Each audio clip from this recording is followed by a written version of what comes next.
नमस्कार, स्वागत है आपका फिफाना हिंदी क्लासेस के यूट्यूब चैनल पर। और इस क्लास में अपन रुचिकर एकांकी पढ़ रहे थे। कौन सा? समर्थ को नहीं दोष गोसाई। और किसके द्वारा रचित? बहुत ही अपन यूं कह सकते हैं कि क्रांतिकारी विचारक सफदर हाशमी द्वारा रचित। तो चलिए शुरू करते हैं एकांकी को। सफदर हाशमी द्वारा रचित एकांकी का अध्ययन अपन इस क्लास में कर रहे थे। एकांकी कौन सा था? समर्थ को नहीं दोष गुसाई। ये एकांकी अपन पढ़ रहे थे। इस एकांकी में अपनों ने देखा था कि भाई मैदान के बीच में अब मदारी है और इसके साथ साथ जमुरा है। ये दोनों है, ठीक है। मदारी भूमिका बनाता है दर्शकों के सामने जमुरे की, कि सब लोग खिलौनों से खेलते हैं परंतु ये बच्चा, ये छोटा सा बच्चा, ये बच्चा सांप से खेलेगा। किसके लिए? पापी पेट के लिए। इस प्रकार से भूमिका बनाता है और साथ साथ जमुरे को यानी एक व्यक्ति को चद्दर ओढ़ा के सोने के लिए कहता है। यूं कहता है कि जमुरा लेट जा। जमुरा लेट जाता है। फिर उसके बाद एक सफेद कपड़े में अपने डमरू को लपेट लेता है और फिर कहता है कि जमुरा कुछ दिखाई दिया? बोले हाँ सब दिखाई दिया। बोले क्या? बोले जादू। जादू के हाथ में एक कबूतर, सफेद रंग का कबूतर। तो मदारी कहता है कि सफेद रंग का कबूतर, अच्छा जिंदा या मुर्दा? तो कहता है कि जिंदा पर डरा हुआ। तो फिर मदारी यूं पूछता है कि अच्छा कबूतर लग कैसे रहा है? तो ये बोलता है कि असील। कैसा लग रहा है? तो कह रहा है कि असील साहब। तो ये बात कह देता है और फिर उसके बाद यूं कहता है कि मदारी यूं पूछता है कि अच्छा यूं बता, इस कबूतर की चोंच में क्या है?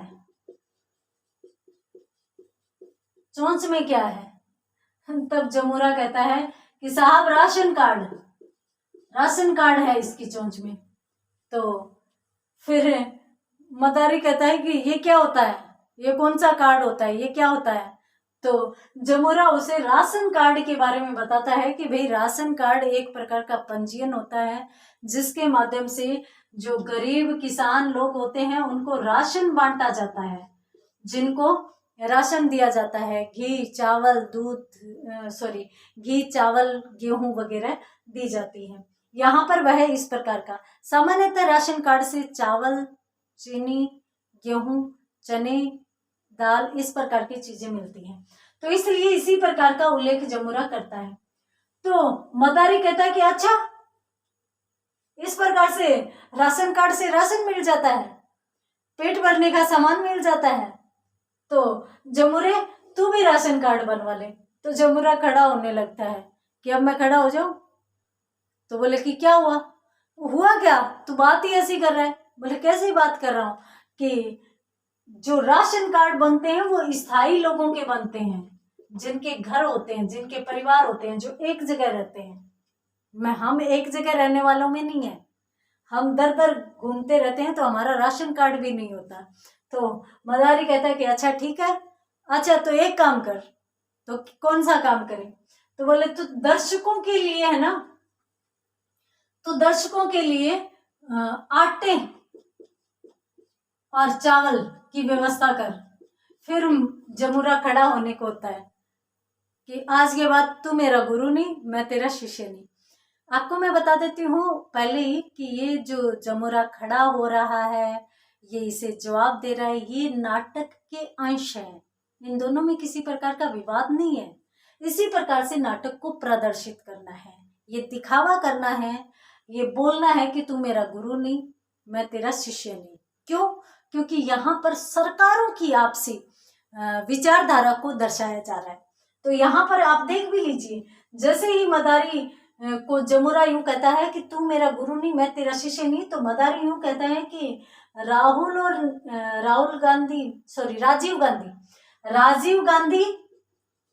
राजीव गांधी और नेहरू किसी अपनी जोड़ी नहीं है जो टूट जाएगी। तू मेरे से मुझे छोड़कर कहीं नहीं जाने वाला, तो यही रहने वाला है मेरे साथ ही हमेशा। यानी आपस में यूं बताया जा रहा है कि सामान्य लोग आपस में प्रेम निभाते हैं, गरीब और मजदूर लोग रिश्ते निभाते हैं, जबकि बड़े लोग हैं वो रिश्ते तोड़ देते हैं, उनके रिश्ते टूट जाते हैं, अपने रिश्ते टूटेंगे नहीं। तो इस प्रकार से, और फिर मदारी कहता है कि सो जा। तो फिर यूं कहता है कि क्यों, तुम दर्शकों के लिए इतनी व्यवस्था नहीं कर सकता? तू कर सकता है, तू कर। तो जमुरा कहता है कि तू मुझे जो बोलेगा सो करूंगा। तू मुझे बोल सांपों से खेलने के लिए, मैं सांपों से खेलूंगा। तू मुझे कुछ भी कहेगा, तू मुझसे कुछ भी कहे, लड़के से लड़की बनवा, कबूतर से कुत्ते से बकरी बनवा, मुझे कुछ भी कहे, मैं सब कुछ करूंगा, पर मैं ये काम नहीं कर सकता। क्यों? मदारी कहता है कि क्यों जमुरे? बोले मेरे बस का नहीं है। बोले तेरे बस का क्यों नहीं है? बोले नहीं है बस का। तो बोले तू नहीं करेगा? बोले नहीं करूंगा। जैसे ही नहीं करूंगा कहता है, तो फिर वहां पर मदारी यूं कहता है कि चल जा, तो तू सो जा, मैं ही कुछ करता हूं। फिर यहाँ पर जो मदारी है वो एक कोटेशन बोलता है। क्या बोलता है? सात समंदर पार मछंदर, सात समंदर पार मछंदर, अब तू अपने आप कलंदर। तो इस प्रकार से ये दो पंक्तियां मदारी यहां पर बोलता है। मदारी यूं बोलता है कि तू सो जा, मैं अपने आप मंगवा लूंगा दर्शकों के लिए आटा चावल। ये जमुरा सो जाता है और इधर ये बोलता है। तो जमुरा चद्दर हटाता है और यूं कहता है भगवान का नाम ले रहा है, भगवान से आटा चावल मंगवा रहा है। क्यों? क्योंकि देखिए मच्छिंद्र नाथ जी नाथ संप्रदाय के एक गुरु हुए हैं और ऐसे लग रहा है कि ये मदारी है वो नाथ संप्रदाय से संबंधित था। ठीक है, तो नाथ संप्रदाय में जो मच्छिंद्र नाथ जी हैं उनको बड़ी श्रद्धा के साथ याद किया जाता है। जिस प्रकार से अपन हिंदू धर्म में राम को याद किया जाता है, मुस्लिम धर्म में अल्लाह को याद किया जाता है, उसी प्रकार से नाथ संप्रदाय में गोरखनाथ जी की ज्यादा मान्यता है क्योंकि उन्होंने उसमें ज्यादा काम किया था। तो यहाँ पर सात समंदर पार मछंदर, अब तू अपने आप कलंदर। कलंदर का मतलब हो गया कि सब कुछ करने योग्य, तो कि अब तो तू ही कुछ कर सकता है, ईश्वर को याद कर रहा है। तो जमुरा बोल उठता है तू ईश्वर को याद कर रहा है। तो मदारी कहता है कि हाँ कर रहा हूँ, कुछ ना कुछ तो करना ही पड़ेगा। अब दर्शकों के लिए मंगवाना है आटा चावल, तो कुछ ना कुछ तो करना ही पड़ेगा, आटा चीनी कुछ तो आना चाहिए। तो जमुरा कहता है कि ठीक है मंगवा, तो मैं भी देखता हूँ।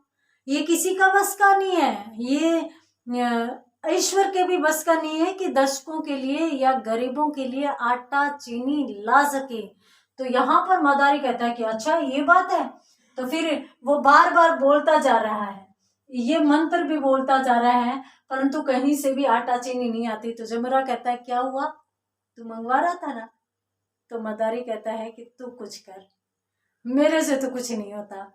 फिर वो इससे कहता है कि जमुरे तू ही कुछ कर सकता है, अब मेरे से तो कुछ नहीं होने वाला, तू ही कुछ कर। अब जमुरा यूं कहता है कि अच्छा ठीक है, सही में तेरे से कुछ नहीं होगा, मुझे कुछ करना पड़ेगा। बोले हाँ करना पड़ेगा, अब तू ही कुछ कर। इस प्रकार से अब यहाँ पर जमुरा है वो चद्दर हटा देता है, खड़ा होता है, और जैसे ही चद्दर हटाता है और खड़ा होता है तो उसी समय एक अलग सा दृश्य निर्मित किया जाता है। अलग सा दृश्य किसका निर्मित किया जाता है? एक व्यक्ति है जो ऐसे लग रहा है कि गोदाम में रखवाली कर रहा है। ठीक है, यानी इस मैदान पर अब जमुरे की बजाय एक व्यक्ति ऐसा आ जाता है जो गोदाम में है और गोदाम में रखवाली कर रहा है, और गोदाम में बहुत सारा अनाज पड़ा है। ठीक है, और इस गोदाम में बहुत सारे फोन भी हैं। ये इधर बैठा था, झपकी ले रहा था, इसी दौरान फोन पर घंटी बजती है। ठीक है, ये व्यक्ति यहाँ पर बैठा था, झपकी ले रहा था, इसी समय फोन पर घंटी बजती है। जैसे ही फोन पर घंटी बजती है तो ये उठाता है, हेलो खरबंदा, यानी किसी भी एक ऐसे व्यक्ति का फोन है जिसका नाम है खरबंदा। उससे कहता है कि अच्छा, गेहूं के दाम मार्केट में गिर गए क्या? अच्छा गिर गए तो ऐसे करो, गोदाम को लॉक कर दो, सील कर दो, और उसके बाद स्टॉक खाली का बोर्ड लगा दो कमरे के आगे या गोदाम के आगे, गोदाम को बंद करके और आगे बोर्ड लगा दो कि स्टॉक खाली, यानी अब अनाज बचा ही नहीं है, इस प्रकार का बोर्ड लगा दो। ये कह के और फिर वो यूं कहता है कि अच्छा, आमदनी लगभग 1.5-2 लाख तो हो ही जाएगी आराम से, इतना तो बच जाएगा आराम से, ये कह के और ये फोन रखता है। देखिए यहाँ पर इस बारे में बताया जा रहा है कि गोदाम में अनाज भरा पड़ा है, परंतु ये व्यक्ति फिर भी गोदाम को बंद करवा के और यूं बोर्ड लगवाना चाहता है कि गोदाम में कुछ है ही नहीं। क्यों लगवाना चाहता है? क्योंकि ये है वो सरकार की तरफ से ये जो अनाज आता है, आटा चावल वगैरह, सरकार की तरफ से अनाज आता है जिसको गरीबों में बांटना होता है, और गरीबों में राशन कार्ड के आधार पर, राशन कार्ड जिसके पास होता है उसके आधार पर राशन बंटता है, जो बिल्कुल ही कम से कम पैसे में दिया जाता है, कम से कम पैसे में दिया जाता है। ठीक है, ये है तो इसलिए। अब ये व्यक्ति क्या करता है, गरीबों में तो बांटता नहीं है, इसने स्टॉक लगा रखा है गोदाम में और ये अन्य लोगों को बेचता है। अब ये अन्य लोगों को बेचता है गेहूं, ये ज्यादा दाम पर बेचता है। मान लीजिए कि ये 18 रुपए किलो बेचता है। अब गेहूं के दाम गिर गए, मान लो आगे 14 रुपए आ गए, तो इसने बंद करवा दिया। ये चाहता है कि अब मैं बेचूंगा नहीं, मैं तभी बेचूंगा जब दाम वापस से बढ़ जाएंगे। इस प्रकार से धांधली, ये एक सामान्यतः यथार्थ को दिखाने वाला एकांकी है, जिसमें यथार्थ स्थितियों पर ये जो भ्रष्टाचार और रिश्वतखोरी है उस पर करारा व्यंग्य लेखक के द्वारा किया गया है। ये है हमारे सफदर आजमी जी, जो प्रगतिशील कवि है, मार्क्सवादी विचारधारा के कवि है और खुलकर अपने विचारों को प्रकट करते हैं। ये इसीलिए तो इनको मार दिया गया था अंत में जाकर। ये नगर पालिका का एक प्रोग्राम था जिसमें हल्ला बोल का प्रदर्शन ये कर रहे थे और उसी समय इन पर प्रहार हुआ, हमला हुआ और इतनी अधिक चोटें थी कि इनकी मृत्यु हो गई। तो इस प्रकार से ये यहाँ पर इस प्रकार की परिस्थिति को प्रकट करते हैं। ठीक है, ये व्यक्ति फोन की घंटी बजती है और उसमें बात करते हैं, हेलो खरबंदा, अच्छा दाम गिर गए तो गोदाम को सील करवा दो और उसके आगे बोर्ड लगवा दो। जैसे ये फोन का रिसीवर रखता है तो दूसरे फोन पर घंटी बजती है, उसी समय दूसरे फोन पर घंटी बजती है।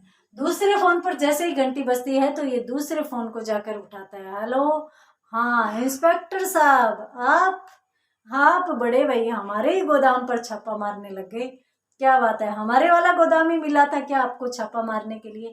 अरे आपका वो जापानी जो रंगों वाला टीवी था ना, वो आया हुआ पड़ा है, बता दीजिएगा कब भिजवाना है। तो यहाँ पर यह इतनी चापलूसी भरी बातें करता है कि ये जो आपका जो जापानी यानी कोई कंपनी का जो टीवी था, रंगों वाला टीवी, वो आपके लिए आया हुआ पड़ा है, तो आप बता दीजिए कब भिजवानी है, मैं लेकर आता हूँ ना, मैं आता हूँ आपको देता हूँ, और थोड़ी सी आप ध्यान रखिए। यानी इंस्पेक्टर इस पर छापा डाल रहा है तो उसको रिश्वत दी जा रही है, इसलिए इस प्रकार की ये बातें करता है। यहाँ पर ये बात करके दूसरे फोन पर इंस्पेक्टर से बात करके फोन रखता ही है कि इतने में तीसरे फोन पर फोन आ जाता है, तीसरा फोन है उस पर फोन आता है, और जैसे ही तीसरे फोन पर फोन आता है तो ये कहता है हेलो। आगे क्या कहता है वो तो अगली क्लास में देखेंगे। तो मिलते हैं अगली क्लास में, तब तक के लिए धन्यवाद।